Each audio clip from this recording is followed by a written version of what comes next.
Hi guys, so here's the practice set for lesson 80. The problem says that a rectangle has vertices and it would like you to rotate the image 90 degrees clockwise. So you'll see I drew a little arrow. Sorry, here we go. I draw a little arrow showing you that if you take the closest point to the origin, it's the easiest to rotate first. But you're going to turn it 90 degrees clockwise. So we're going to go clockwise one quadrant, which is, if you think of these as right angles, this is 90 degrees, this is 90 degrees. So we're going to pop down to the next quadrant.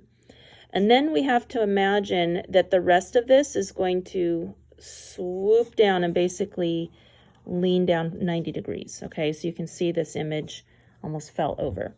So all I do is I look from Y to Z is 2 spaces, and I know this, a 90 degree would be moving it down to here, it would be flat, so that's where this is. So 1, 2, okay, and then I go from Z to W is 3, so I go 1, 2, 3, and I imagine this line 90 degrees down would be a straight up and down line.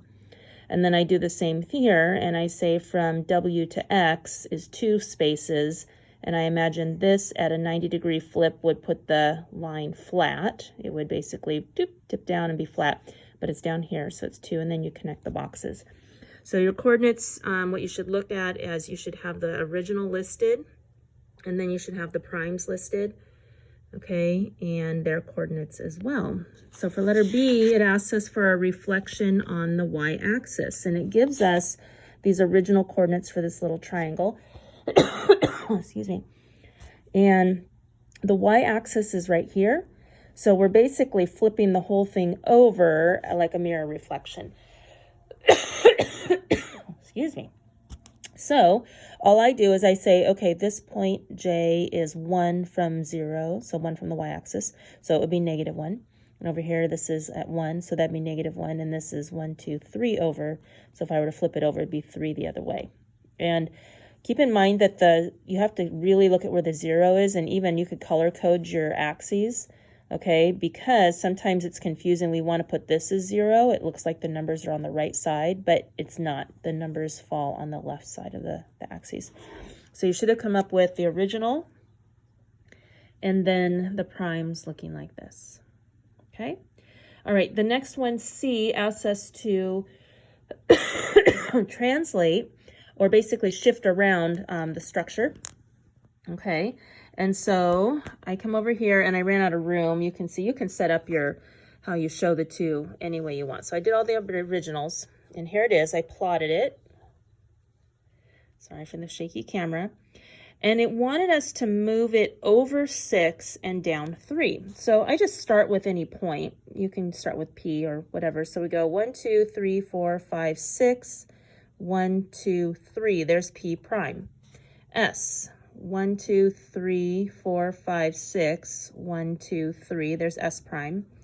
Q, 1, 2, 3, 4, 5, 6, 1, 2, 3, and so forth, and you get your new coordinates, okay? So when it says to translate, that means move it around, okay? So you should have gone over 6, up, down 3, and those are your coordinates there below the original. The last one wants us to dilate the structure. And so it gives us the plots for the original little square and pencil.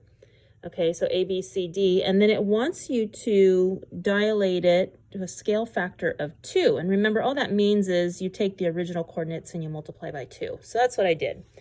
And then it told me where to put them. So 1, 1 became 1 times 2 is 2, 1 times 2 is 2, and so forth. Watch your negatives. -1 times 2 is -2.